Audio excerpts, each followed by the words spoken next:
오늘은 사도행전 16장 6절에서 15절까지 말씀, 제가 아마 본문을 제가 잘못 보낸 것 같아서 저희가 이제 오늘 말씀을 전하는 데 앞서서 제가 부탁을 받은 것이 선교를 여러분들이 좀 이렇게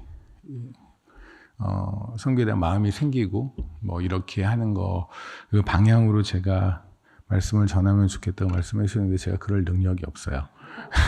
일단 제가 그럴 능력이 1도 없는 사람이고요.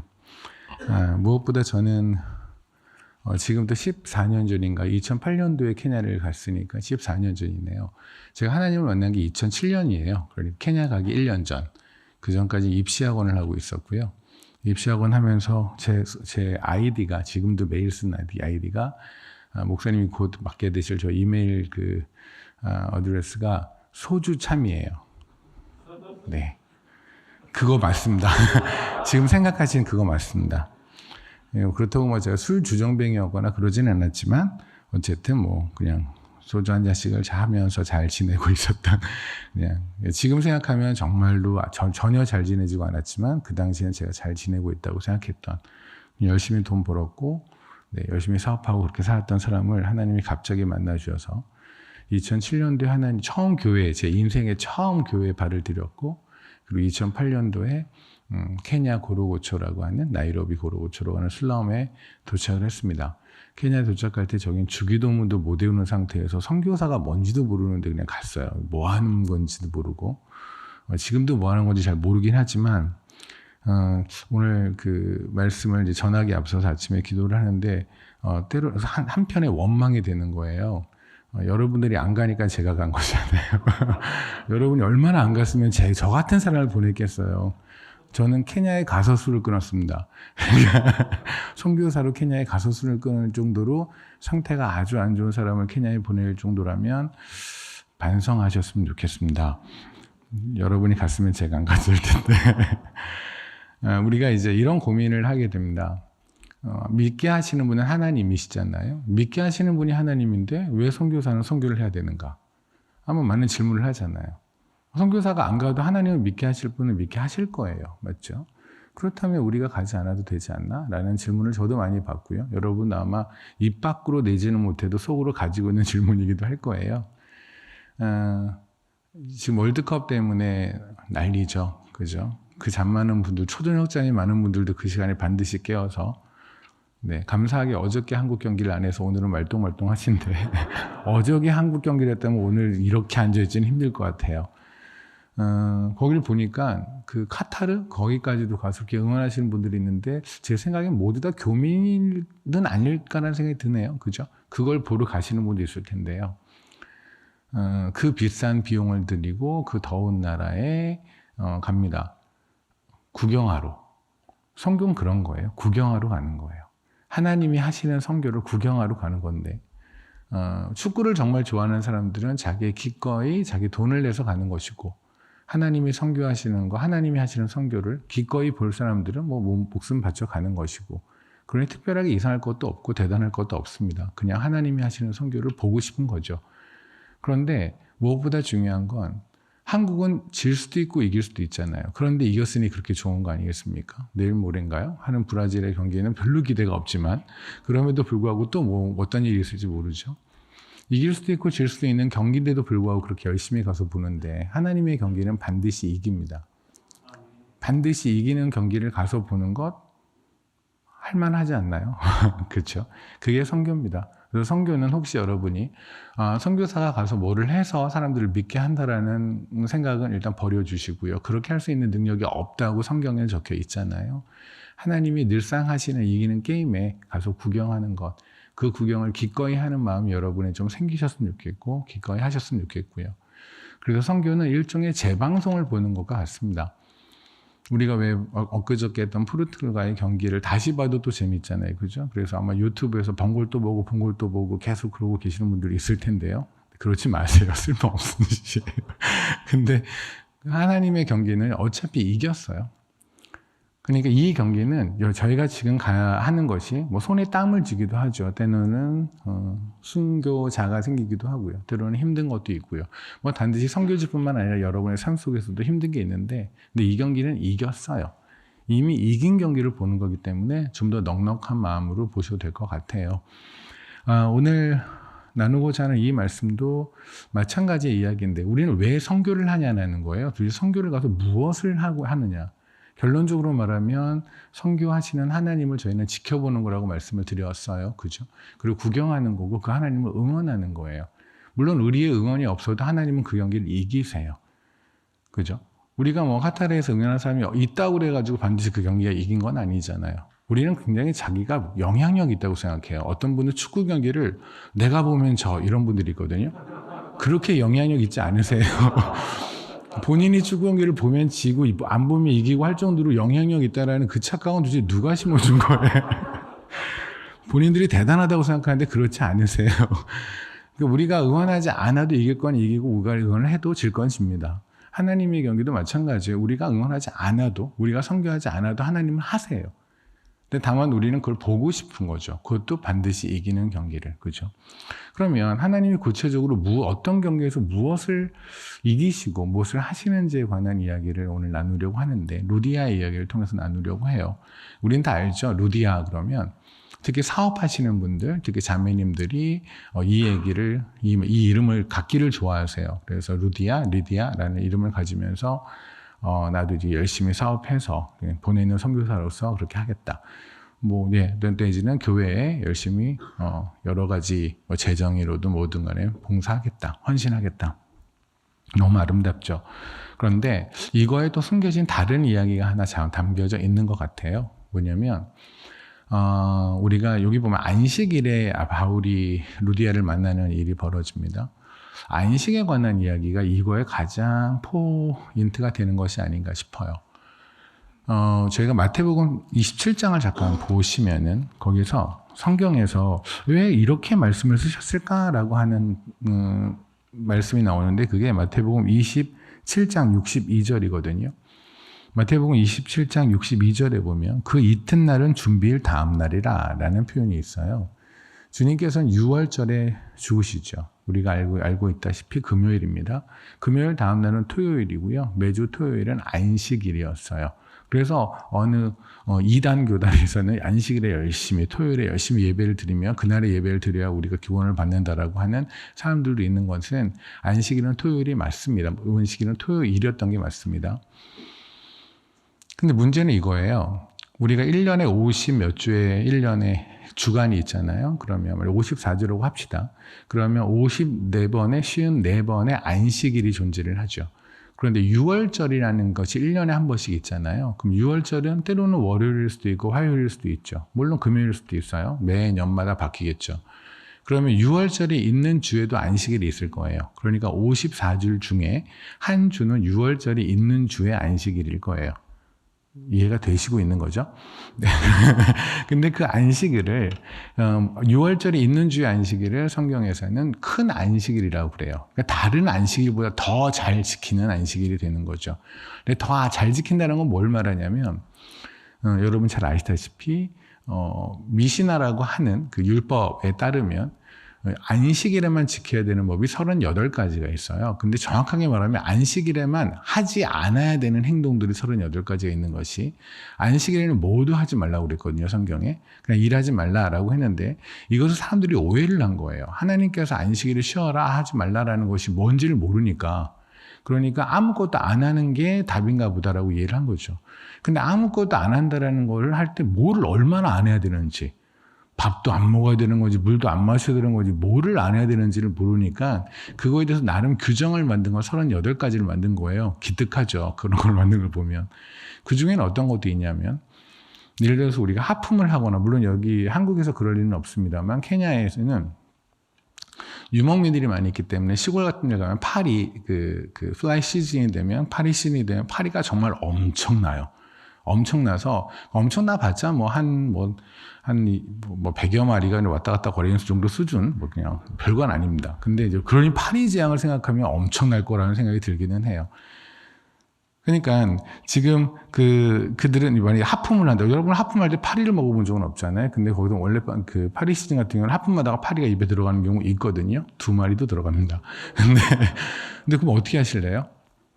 뭘 고민을 해요, 그죠? 그냥 뱉어야죠. 근데 오늘이 안식일이면 뱉으면 안 됩니다. 왜냐면 뱉으면 침이 같이 나오겠죠? 침을 뱉으려고 하는 거잖아요, 결국은. 더러워졌으니까. 근데 침이 땅에 떨어지면 지금처럼 이렇게 도로가 이렇게 페이브된 게 포장도로면 모르는데 그런 게 아니라 그냥 흙이니까. 그럼 침이 구멍을 내겠죠. 침이 떨어지면 녹으니까. 그러면 그것이 쟁기질을 하는 모습으로 여겨지는 거예요. 또한 기특하죠. 그래서 그러면 일을 하는 게 되는 거예요. 일하지 말랬잖아요. 그러니까 침을 뱉으면 안 돼요. 언제까지 안 하냐면 바위를 발견할 때까지 하면 안 돼요. 바위를 발견하면 바위 위에 침을 뱉으면 침이 바위를 뚫을 수는 없잖아요. 그러면 쟁기질이 안 되는 거예요. 근데 이 바위라는 것이 언제나 있을 수는 없죠. 그러니까 계속 가다가 계속 바위를 발견하지 못하면 그렇습니다. 물론 그 방법이 있기는 합니다. 어떻게 하면 되냐면 침이 안 떨어지면 되는 거니까 이렇게 쪽 빨아서 매우 건조하게 만들어서 따로 버릴 수는 있지만 꼭 굳이 그렇게까지 할 필요가 있을까 싶어요. 그냥 그렇습니다. 그게 바리새인들이 안식일에 지켰던 38가지 법 중에 하나인 거예요. 다 그런 식인 거예요. 보면은 이렇게 어리석을 수가? 근데 우리가 이렇게 어리석을 수가라고 바라보는 것을 그들은 목숨 걸고 지켰다는 거예요.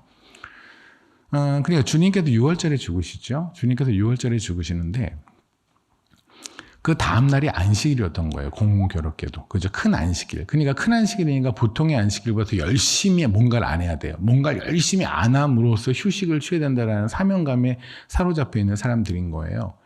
그래서 여러분이 주님이 돌아가시는 십자가에 달리시는 그 이야기를 보면 이렇게 나와요. 주님께서 아침 9시에 달리시거든요. 그리고 3시에 십자가에서 내려오게 되세요. 다 죽으신 몸으로 십자가에서 내려오게 되세요. 그런데 그들이 왜 3시에 내렸을 때 사람들을 뼈를 꺾었다라는 표현이 있거든요. 요한복음 19장에 보면 그게 무슨 말씀이냐면 6시간이 매달려 있는데 6시간 안에 사람이 죽을 수도 있고 안 죽을 수도 있겠죠. 그죠? 그러니까 안 죽을 수도 있다면 만약에 오후 3시가 되는데도 아직 안 죽으면 큰 일이 생기는 거예요. 왜냐하면 유대의 시간은 저녁 6시부터 시작을 하거든요. 그러면 오후 3시 때까지 사람이 안 죽으면 이 사람을 죽을 때까지 계속 기다리다 보면 6시가 넘을 수 있죠. 그러면 지금이 금요일이니까 6월절이니까 다음 날이 안식일이잖아요. 안식일에 아무것도 하면 안 돼요. 근데 이 사람을 묻어야 될 거 아니에요.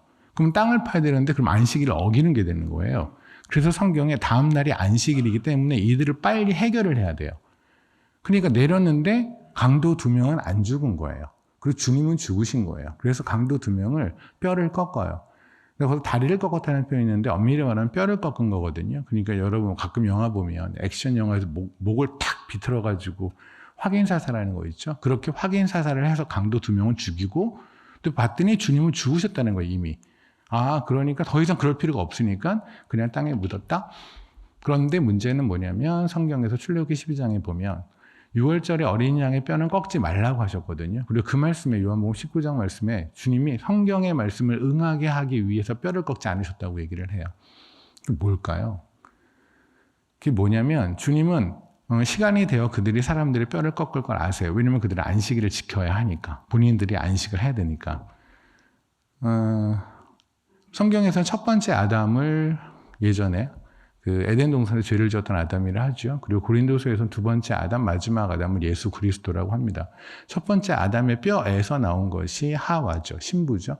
그러니까 첫 번째 아담의 신부는 아담의 뼈입니다. 아담의 뼈는 아담의 신부입니다.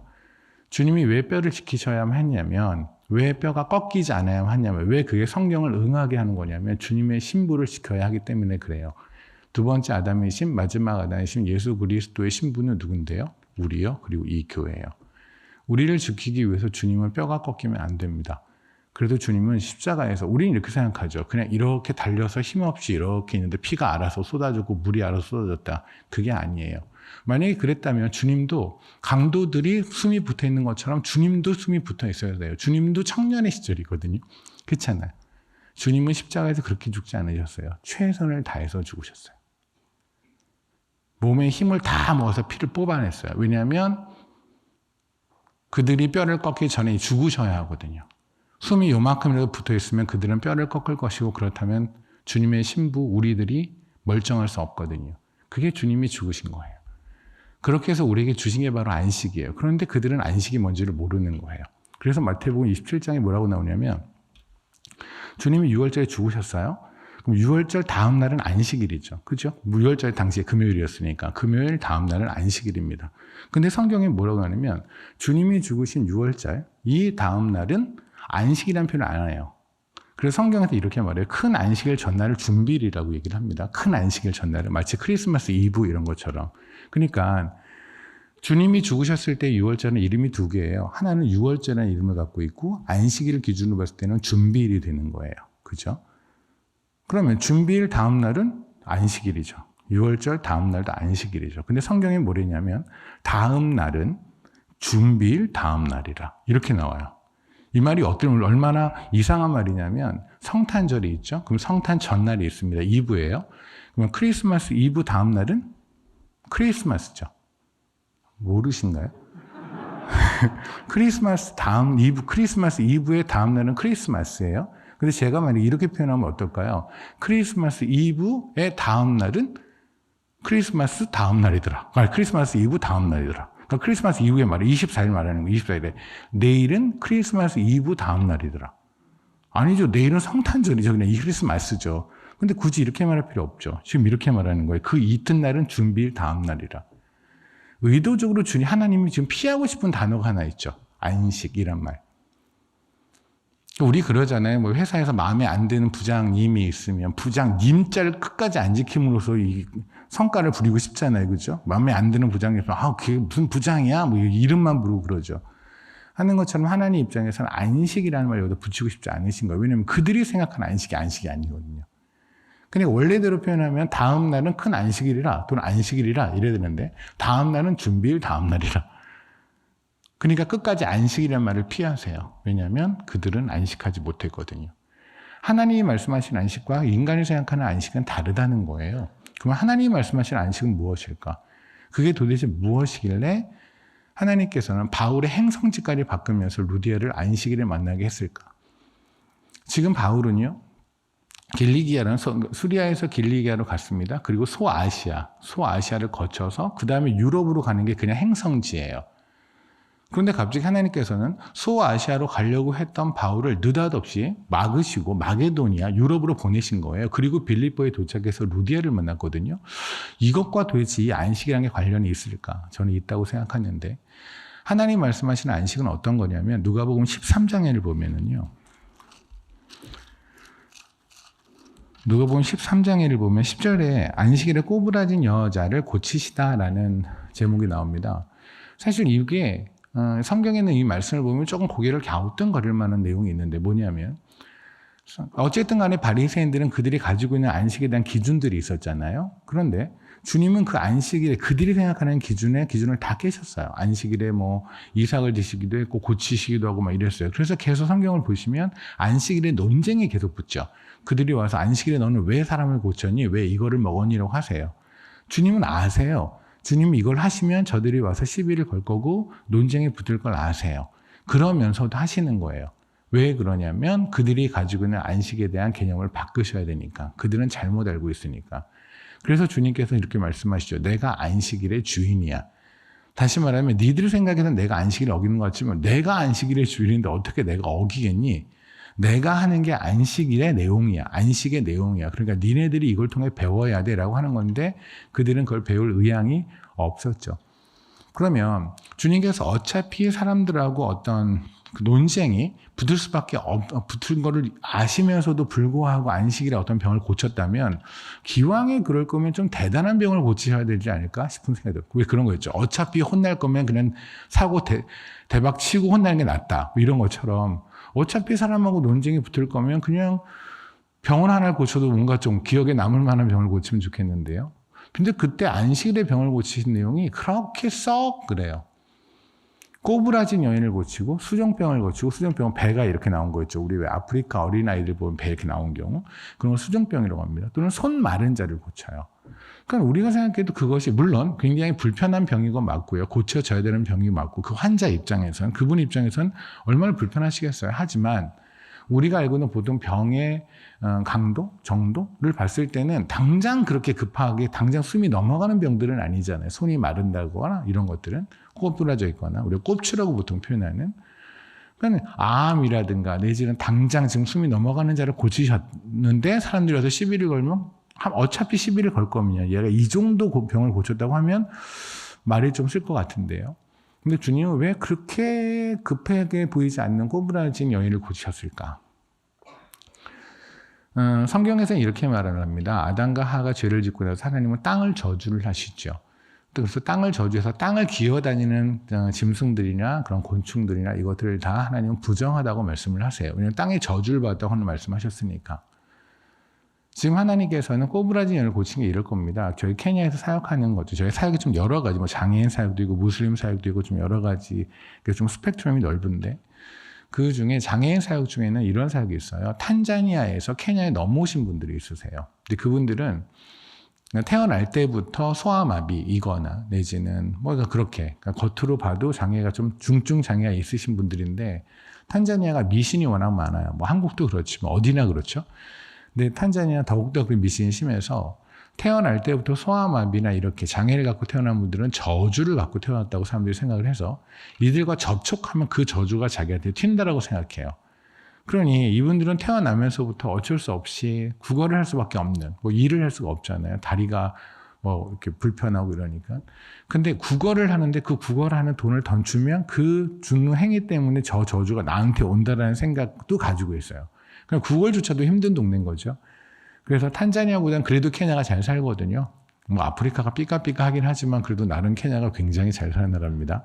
그래서 탄자니아에 있는 분들이 이제 그분들이 뭘 어떻게든 돈을 모아서 버스 비 같은 거를 이렇게 해가지고 몰래 들어오는 거예요. 왜 몰래 와야 되냐면 또 뭐 비자를 받고 뭐 하려면 그것도 비용이고 또 비자 안 내줄 수도 있으니까 이제 버스 뒤에 그냥 짐짝처럼 숨어서 이렇게 오시는 거예요. 미리국이죠. 그래서 그분들이 모여 살아요. 왜냐면 혼자 살 수가 없죠. 혼자 살면 자기 생계를 위할 수 없으니까 비슷한 분들끼리 모여서 이제 서로 도움을 주면서 살아요. 저희가 그분들을 만난 게 8년 전에 길에서 만났어요. 길을 가다 이제 국어를 하시는 분을 만났는데 뭐 하나님이 저에게 사람을 만나게 하는 이유 다른 거 아니잖아요. 그들에게 복음 전하고 그들이 하나님이 그들을 구원하시며 그들과 예배드리라는 것이 목적임을 알기에 그들에게 말씀을 전했고 하나님의 은혜로 그들이 예수를 영접했고 지금은 8년째 계속 예배를 같이 월요일마다 예배를 드리고 있어요. 주일에 그분들이 교회를 오면 참 좋겠지만 또 주일이면 그들한테는 교회 앞에서 이렇게 국어를 했을 때 일주일 정도를 먹을 수 있는 정도의 그 돈을 벌 수 있는, 왜 교회 갈 때는 괜히 마음이 따뜻해지고 그러잖아요.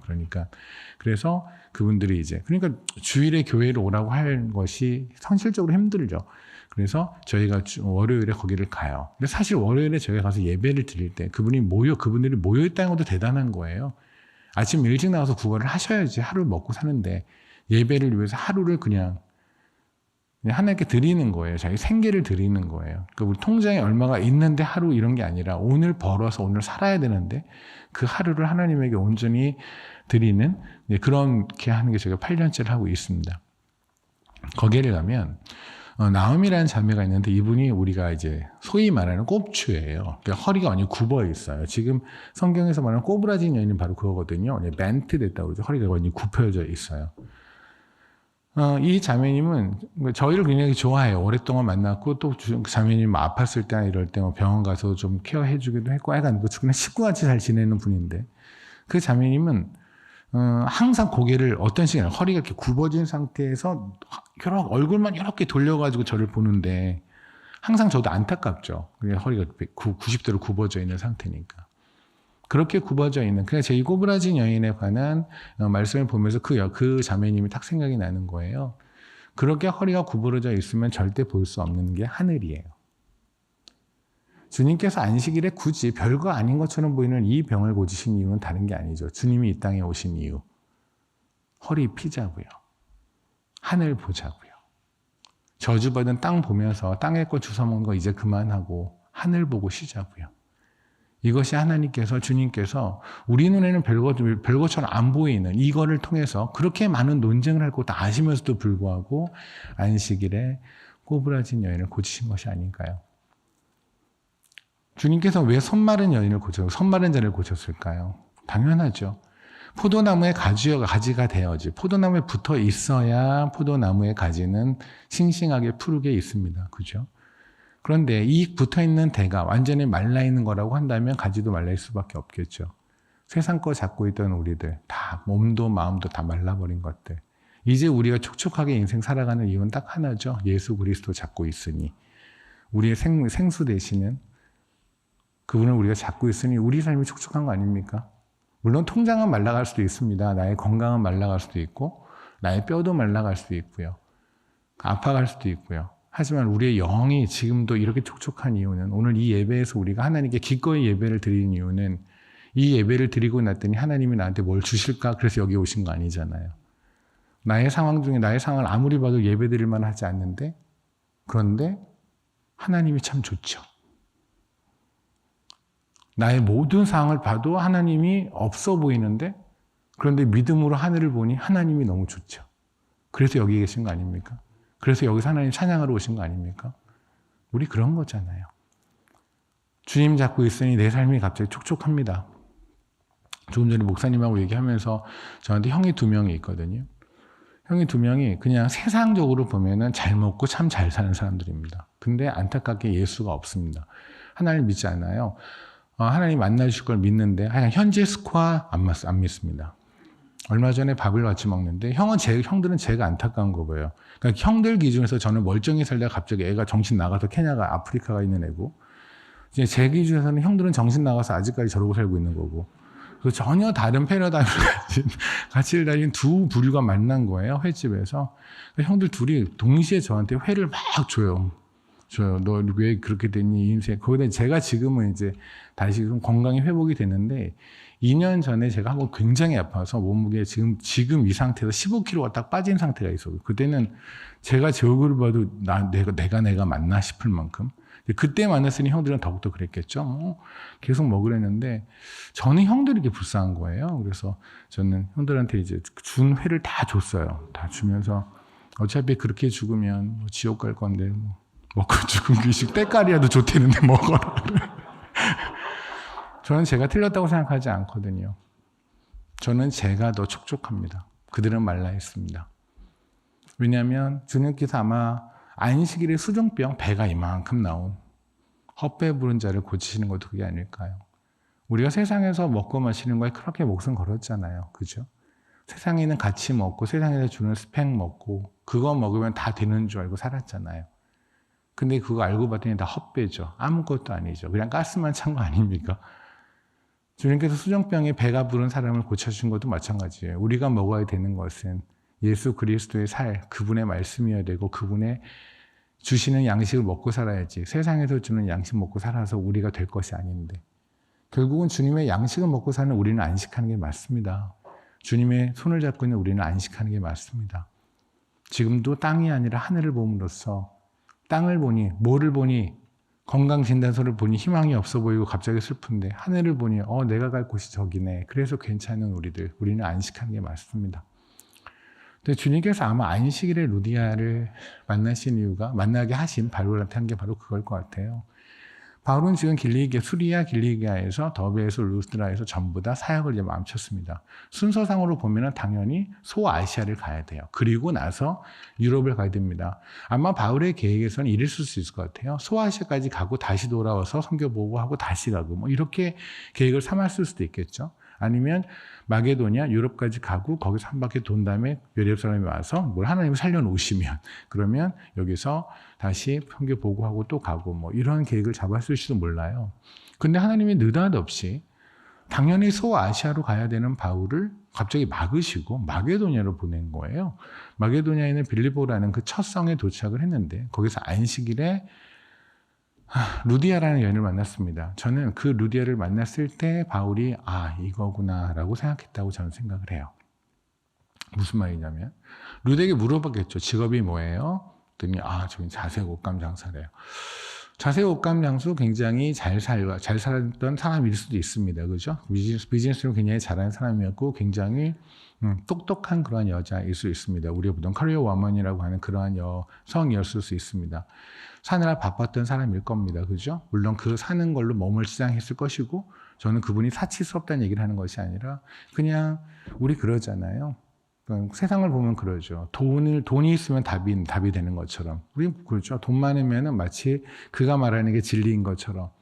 어떤 분야에서 좀 잘 나가면 그가 말하는 게 다 똑똑해 보이는 것처럼 얘기를 하죠. 루스드라도 그렇게 리디아도 그렇게 살았을 수 있을 겁니다. 마치 겉이 단단한 그냥 붕어빵. 붕어빵과 붕어의 차이점은 붕어는 안에까지 붕어고 붕어빵은 겉에만 붕어죠. 그죠?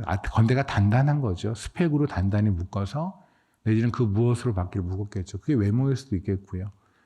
뭐 명예일 수도 있겠고 돈일 수도 있겠고요. 그걸 단단하게 묶어서 마치 자기는 괜찮은 양 사는 거죠. 그 리디아를 만났습니다. 바울은. 근데 왜 물어보는 거예요? 여기 고향이 빌립보 오신가 봐요. 그랬더니 아니요. 제 고향은요. 두아디라예요. 두아디라가 어디냐면 우리가 계시록에 보면 소아시아의 7개의 교회를 봤을 때 두아디라 교회가 있거든요. 두아디라가 소아시아예요. 소아시아는 원래 바울이 가고자 했던 곳이잖아요. 원래 가고자 했던 것이 소아시아였으면 소아시아를 갔으면 두아디라를 갈 수도 있었을 거예요. 그죠? 근데 왜 하나님은 두아디라 출신의 루디아를 지금 여기서 빌립보에서 유럽에서 만나게 했을까요? 만약에 바울이 소아시아를 이렇게 뱅뱅뱅뱅 돌면서 거기 있었으면은 그럼 언젠가 어차피 자기 고향이고 자기 집이 여기니까 지금 사업차 빌립보에 왔을 테니까 돌아왔을 거예요.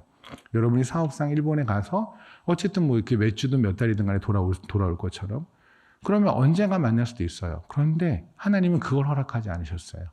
왜냐하면 어차피 고향으로 돌아올 거니까는 두아디라에서 만나도 괜찮을 텐데 하나님이 원하는 건 지금 당장 내 딸이 허리를 펴야 되거든요.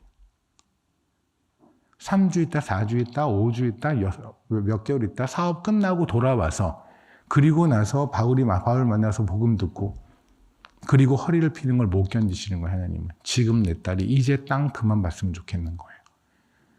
하나님 입장에서는 이 루디아가 꼬부라진 여인인 거예요.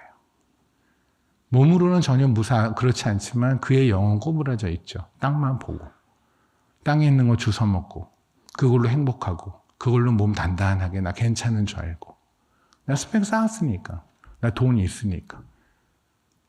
그런데 하나님이 보시기에 내 딸은 지금 안식을 안 하는 거예요. 하나님은 지금 그 하나님의 딸에게 내 딸아 이제 허리 피자. 이제 안식하자. 쉬자 이제 그만. 주님이 그러시잖아요. 수고하고 짐진 자들아 내게 오라. 이제 쉬자고요. 그만하자고요. 이제 그만 땅에 있는 땅거미처럼 뱀처럼 지렁이처럼 땅 기어다니는 거 이제 그만하자고요. 이제 내 손 잡고 가자고요. 하늘 보자고요. 그래서 주님은 아주 급하게 바울을 소아시아로 가도 돼요. 가서 좀 있다 만나도 돼요. 어쩌면 거기서 있다 보면 3개월 후에 만날 수도 있을 거예요. 그죠? 그런데 주님은 그걸 원하지 않으세요. 오늘 허리를 펴야 되는 거예요. 그래서 루디아를 오늘 만나게 하십니다. 그 현장에 바울은 있었죠. 물론 바울의 말발로 바울의 무엇으로 그녀가 허리를 핀 건 아니에요. 하나님은 피게 하시고 결정하셨고 근데 바울은 그 어마어마한 현장에 있었던 거예요. 증인으로. 그래서 사도행전에 보면 그러잖아요. 주님이 그러시죠. 너희가 예루살렘과 사마리아 유대와 땅까지 가서 증인이 되어라. 하나님은 우리에게 단 한 번도 니네가 누구를 만나 누구를 믿게 만들려고 하신 적이 없어요. 제가 성경을 보면서 가장 안타까운 인물이 있다면 그 사람은 이사야예요. 왜 그러냐면 이사야가 사도행 6장, 이사야서 6장에 보면 그러죠. 하나님이 영광을 봅니다. 그죠? 영광을 봐요. 거룩 가는 스랍들이 있고 뭐 정말 어마어마한 광경을 봅니다. 아마 저는 제가 눈으로 봤으면 저를 심장마비로 죽었을 것 같은데 그냥 봤습니다. 근데 제 생각에는 이사야가 혼자 있었을 거거든요. 근데 하나님이 말씀하십니다. 누가 나를 위해 갈고. 이 분위기를 아시겠어요? 제가 여기 여러분들 중에서 누가 성교를 가시겠습니까? 그러면 옆 사람이 손 들겠지 뭐 이러고 있을 수 있는데 나밖에 없는 거예요. 하나님 앞에. 그리고 하나님이 쳐다보면서 누가 나를 위해 갈고. 그러면 여기서 만약에 가만히 있으면 영원히 가만히 있어요. 하나님의 인내하심은 계속 가만히 있으면 끝날 수 있어요. 그러니 뭐 그때 이사야는 할 수밖에 없죠. Here I am. 저 여기 있어요. 할 수밖에 없는 분위기겠죠. 그때 하나님이 이렇게 말씀하세요. 네가 가서 말을 해봐라. 그들은 알아듣지 못할 거야. 이상하죠.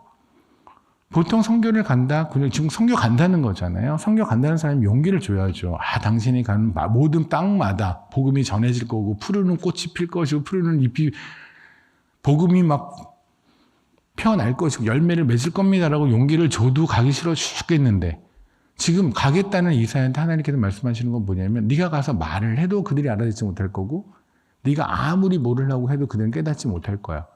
가라는 건지 말라는 건지. 무슨 말씀이냐면 선교는 하나님이 하시겠다는 거예요. 인간의 의지로는 도저히 알 수 없는 게 복음이잖아요. 여러분이 예수를 만난 모든 시간들을 기억하시면 아시다시피 지금도 여러분이 복음을 전하는 여러분의 주변 사람들을 보면 알다시피 믿게 하시는 분은 하나님이죠. 그러니 이사야한테 얘기하는 건 뭐냐면 그거는 디스커리지 시키는 게 아니에요. 낙담시키는 게 아니에요. 네가 아무리 해봐라 안 되지 라고 하시는 것이 아니라 안 된다고 낙담하지 말라고요. 이건 네 잘못이 아니라고요. 그게 복음의 성질이라고요. 누군가가 그걸 믿지 않는 것은 네가 뭐를 잘못한 것이 아니라 물론 우리가 잘못해서 그 누군가가 교회를 떠나기도 하고 교회에 안 오기도 하죠. 하지만 궁극적으로 보면 우리가 잘못해서가 아니라 복음이 원래 워낙 배타적이어서 하나님이 믿음을 주신 자만이 믿기 때문에 혹시 여러분의 주변에서 저도 형들이 있지만 주변에서 그들이 예수를 믿지 않는다고 해서 나를 자책할 것이 아니라 그 시간이 있다면 나를 받아주신 예수, 내가 오늘 이렇게 믿고 하나님께 예배를 드릴 수 있게 만드신 그 주님에게 감사하는 것이 그 시간을 더욱더 유용하게 쓰는 것이 아닌가 싶습니다. 처음에 케냐를 가서 저희가 이제 그 사역하는 그 미니스트리가 엘토토라고 합니다. 지금은 처음에는 그냥 저희 가족만 갔는데 하나님께서 어떻게든 사용하셔야 되니까 뜯어 고쳐서 하나님 좀 많이 수고하셨습니다. 저희 가족을 쓰시느라고. 지금도 많이 애쓰시고 계시는데 당시엔 더 애쓰셨습니다. 그래서 지금은 엘토토 이름의 교회가 케냐 전역에 10개가 생겼고 학교도 3개가 생기고 그랬습니다. 그런데 그 중에 제가 이제 주로 가 있는 1년에 한 4, 5개월이 갖는 것은 케냐에서 이쪽으로 가면 동쪽이죠. 동쪽으로 가면은 소말리아가 붙어 있거든요. 소말리아하고 케냐 국경 지역에 저는 주로 가 있습니다. 그래서 무슬림 사역을 하는 게 제가 하는 건데 거기에 좀 터프합니다. 그냥 제가 사실은 원래 간증을 거의 안 하거든요. 왜냐면 제가 간증을 하게 되면 사람들이 선교를 무서워하더라고요. 근데 선교사는 어떻게든 꼬셔서 보내야 되는 사람인데 선교는 무서운 거예요. 가면 힘들어요. 이런 얘기를 하면 사람들이 안 올 것 같아서 제가 웬만하면 안 하는데 그냥 이 얘기는 듣고 잊어주십시오. 그리고 오십시오. 거기를 가면 거기 날씨도 한 40도, 45도 그래요. 원래 케냐가 그렇게 덥진 않아요. 나이로비는 굉장히 날씨가 좋고요. 고도가 워낙 동네마다 차이가 있어서 어느 데는 굉장히 덥고 어떤 곳은 춥고 그런데 여기는 더운 곳입니다. 날씨가 40도, 45도의 굉장히 사막 지역이에요.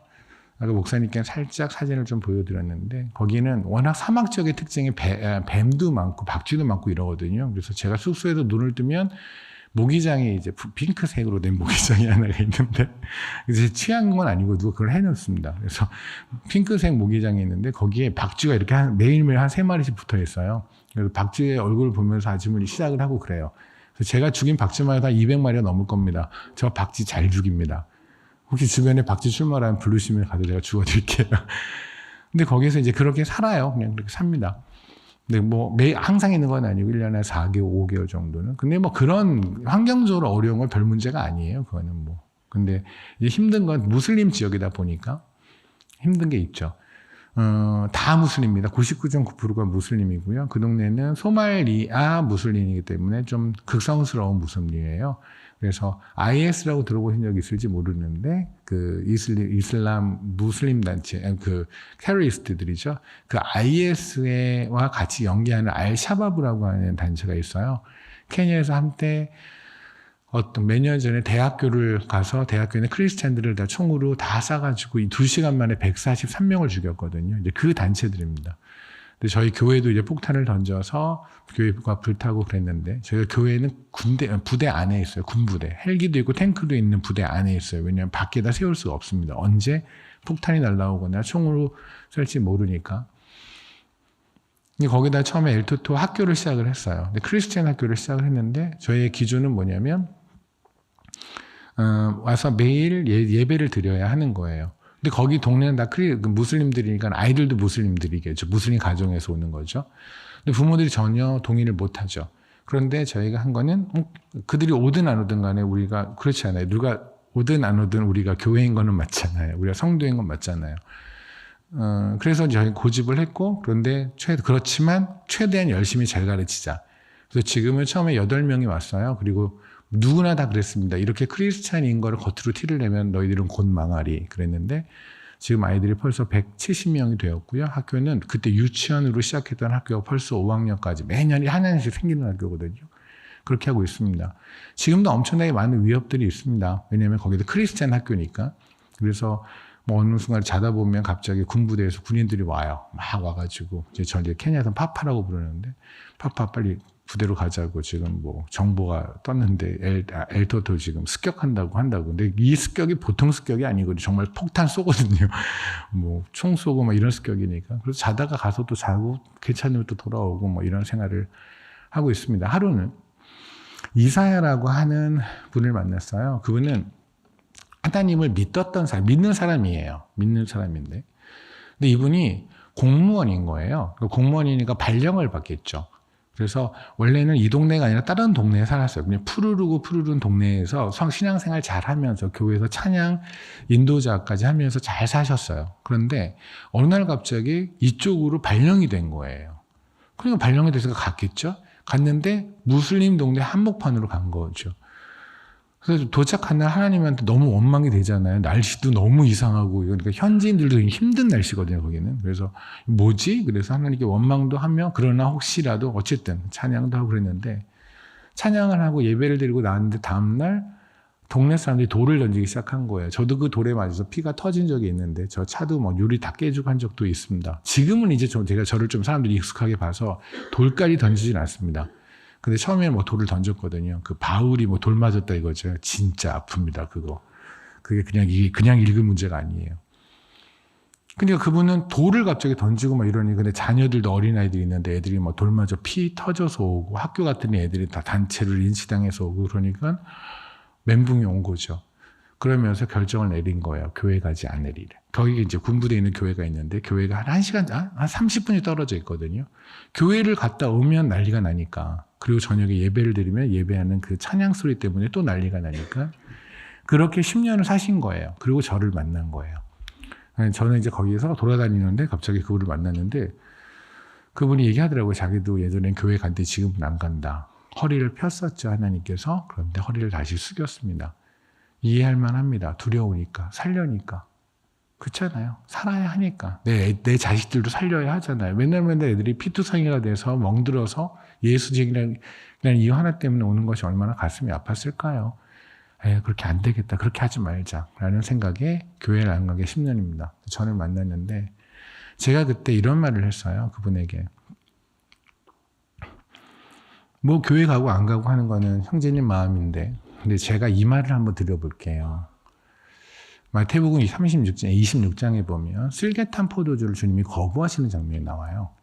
그게 뭐냐면, 아까 제가 그랬잖아요. 주님이 9시 십자가에 달리셨고 3시에 죽으셨다고 했잖아요. 9시에 십자가에 달리시기 바로 직전에 십자가를 메고 골고다 언덕을 올라가십니다. 그러니까 그 큰 십자가, 그 나무를 메고 그냥 그분이 이렇게 올라갔으니 얼마나 기진맥진이시겠어요? 탁 누웠어요. 이젠 곧 사람들이 가서 손에다가 못을 받을 겁니다. 그리고 십자가를 위로 탁 올려서 기다릴 거예요. 그리고 거기서 6시간 후에는 주님은 죽으실 거예요. 근데 그 못을 받기 바로 직전에 군병들이 와서 슬개탄 포도주를 줬어요. 그랬더니 예수님께서 그걸 마시셨어요. 입에 잠깐 먹은 다음에 이게 슬개탄 포도주라는 걸 아세요. 그리고 뱉어버리세요. 안 먹으세요. 그리고 나서 좀 있다가 6시간이 지났습니다. 그 6시간 후에 신포도주를 달라고 하세요. 내가 목이 마르다.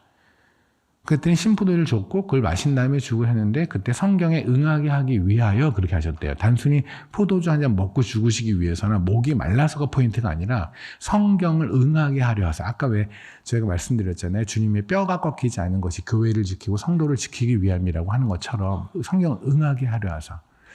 주님은 왜 슬개탄 6시간을 간 게 누구예요? 똑같은 포도주인데 슬개탄 포도주는 안 드셨고 신포도는 드셨거든요. 이제 그 얘기를 말씀을 드렸어요. 슬개탄 포도주에서 말하는 이 슬개가 가지고 있는 효능이 뭐가 있냐면 마취 효과가 있거든요.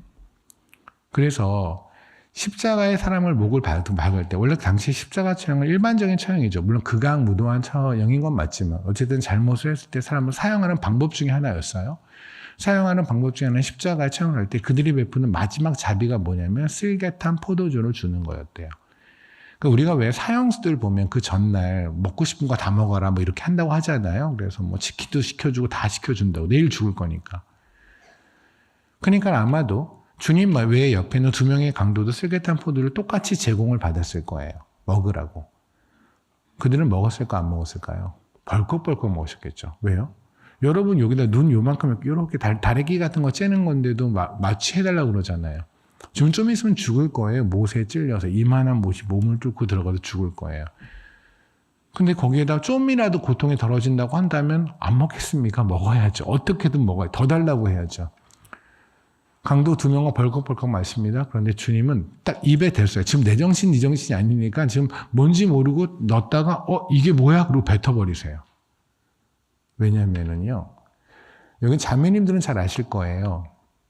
여러분들이 아이를 가졌을 때 어떤 진통제도 안 드시죠? 왜요?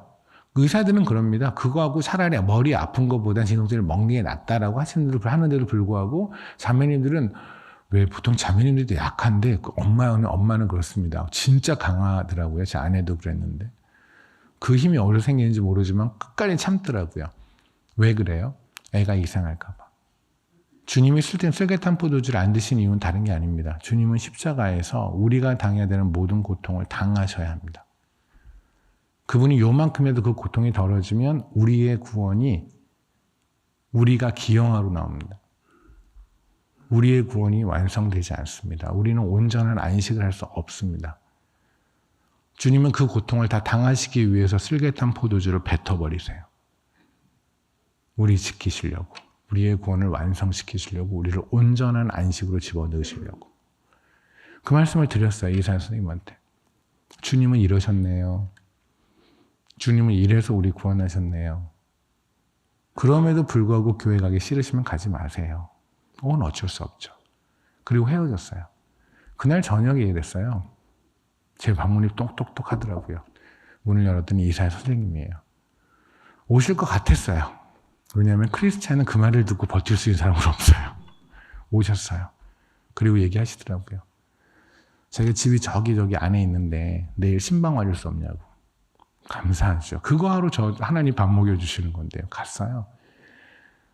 길이 엄청납니다. 엄청난 길을 뚫고 갔어요. 도착을 해갖고 예배를 드렸어요. 이제 저희 같이 동역하는 선교사님이랑 같이 가서 엘도학교 선생님들. 저희 선생님들은 거의 선교사들이거든요. 현지인데. 그래서 같이 가서 예배를 드렸어요. 큰 소리로 예배했습니다. 이 선생님이 얘기를 했어요. 크게 소리 지르면 안 된다. 찬양 크게 하면 안 된다. 어떤 일 당할지 모른다. 그래서 우리 그냥 그러지 맙시다. 그런 거 하지 맙시다. 그냥 이젠 그런 거 신경 쓰지 맙시다. 그냥 예수적인 합시다. 찬양할 때 볼륨 같은 거 조절하지 맙시다. 그냥 합시다. 예배를 드렸어요. 다 드리고 나왔는데 아니나 달라요. 사람들이 돌을 던졌고 그때 제가 이제 피가 터진 거예요.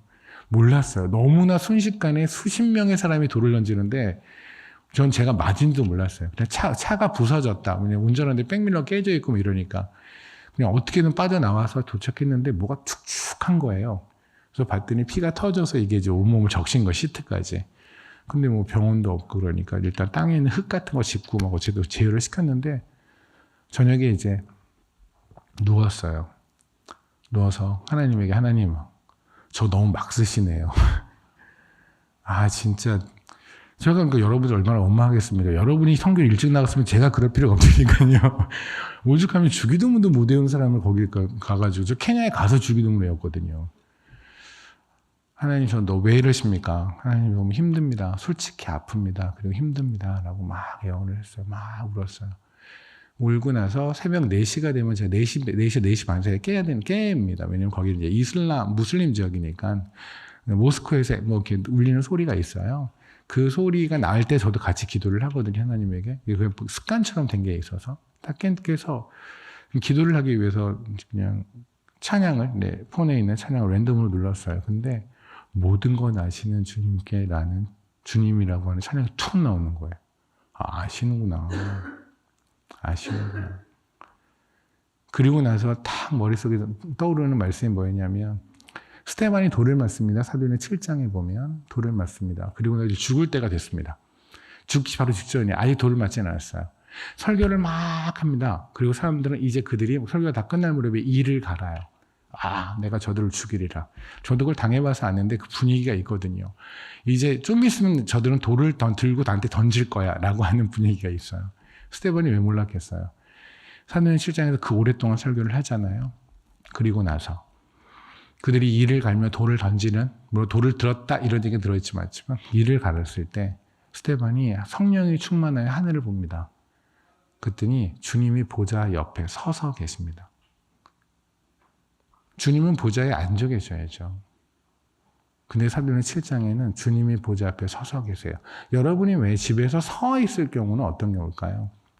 너무 반가운 손님이 오거나 안절부절 못할 때. 이제 내 새끼가 오거든요. 근데 내 새끼가 아플 거거든요. 주님이 안절부절 못해요. 그래서 보좌 옆에 서 계세요. 그 말씀이 갑자기 툭 생각이 났는데 살만하더라고요. 아시는구나. 그냥 나 여기다 던져놓고는 모른 척하는 게 아니라 아시는구나 라고 생각하니 또 할만하더라고요. 그리고 다음 날 됐는데 의사 선생님이 또 연락이 왔어요. 우리 같이 교회 가요. 아이고 가야죠. 그분은 그 뒤로 굉장히 많은 어려움에 처했었습니다. 선교는요, 전도는요, 복음을 전하는 건 굉장히 위험한 일이에요. 사람들을 굉장히 위험한 지경에 빠뜨리는 거예요. 그런데 그것이 안식이잖아요. 그걸 믿는 사람이 우리잖아요. 저는 여러분에게 지금 당장 일어나 선교 가십시오라고 말할 능력도 없고 그럴 자격도 없고 전 여러분이 당장 선교에 헌신하게 만들 그럴 게 없습니다. 단 여러분에게 이 말을 할 수 있습니다. 그리고 이 말을 하고 싶네요. 하나님이 그 이사야 선생님의 허리를 다시 피는 것처럼 그의 인생은 분명히 힘들어졌습니다. 지금도 힘든 상태입니다. 제가 오기 전에도 그 선생님을 만나고 왔는데요. 제가 한국에 지금 오기 전에도 그 선생님 같이 거기에 있다가 왔는데 힘듭니다. 하지만 그 선생님한테, 이사 선생님한테, 그 형제님한테 물어봤더니 그 형제님이 그런 거예요. 세상 이렇게 좋은 날이 없다. 흙으로 만든 집에서 뭐 하나 없고 뭐 하나 없는 아무것도 없습니다. 그리고 학교를 가면 모든 선생님한테 박해를 받고 아이들은 여전히 또 박해를 받고 있는 상태고 그런데 세상 좋대요. 세상 이렇게 편한 게 없대요. 자기는 정말 인생에서 가장 깊은 쉼을 가지고 있대요. 주님이 우리에게 초대하시는 이 안식이 바로 이런 게 아닌가 싶습니다. 단, 이 안식이 쉽지는 않죠. 육신이 힘들잖아요. 그래서 히브리서에서는 너희가 안식에 들어가기를 힘쓰라라고 말씀하신 것이 아닌가 싶어요. 여기는 한 분 한 분이 다 루디 아니었나요? 주님께서 허리 다 굽혀져 있던 여인들, 허리 굽혀져 있던 우리들, 주님이 직접 사마리아 땅 가로질러서 쓸바 하나 끌고 오셔서 우리 허리 딱 피신 거 아닌가요? 바울한테 가서 루디아의 허리를 피는 장면을 목격하라고 했던 것처럼 그렇게 허리가 핀 사람들이 우리가 허리가 펴진 게 맞다고 한다면 우리는 이제 괜찮다는 걸 인정한다면 이제는 좀 주님께서 허리를 피게 하시는 현장으로 좀 가보는 것도 어디가 싶어요.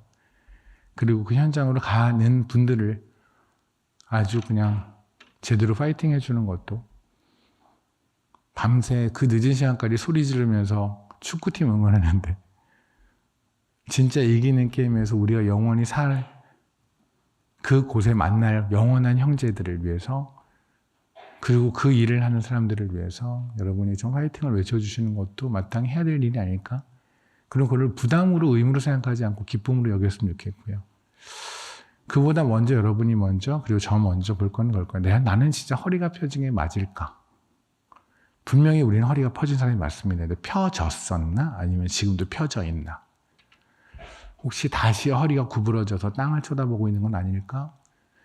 한번 고민해 보셨으면 좋겠고 쓸개탄 포도주를 거부하신 주님이 그렇게 살리셨는데 십자가에서 최선으로 피 뽑아가면서 우리 지키셨는데 우리 너무 나의 안위와 나의 무엇을 고민하고 있는 건 아닐까? 주님은 우리한테 다 괜찮다고 내가 다 이루었다고 하시는데 우리는 주님에게 당신이 뭔가를 더 이루셔야 합니다. 저의 스펙이든 뭐든 더 이루셔야 합니다라고 주님에게 반문을 하고 있고 주님께 저항하고 있는 건 아닐까? 일단 이 질문에서 먼저 주님이 말씀하시는 거에 아멘이라는 답이 나오면 그러면 조금 더 벌떡 일어나 주님 가라는 땅으로 주님 좀 가라는 땅으로 가시고 주님 땅 원하는 땅에 가시는 분들을 응원해 주시고 그러면 좋겠습니다. 허리 펴신 루디아 모든 여러분을 축복합니다. 여러분 허리가 펴진 루디아임을 인정하시고 그리고 이제 허리 피는 주님이 허리 피게 하는 그 모든 곳에 여러분 기꺼이 가서 뵀으면 좋겠고 무엇보다 케냐에서 뵈면 좋겠습니다.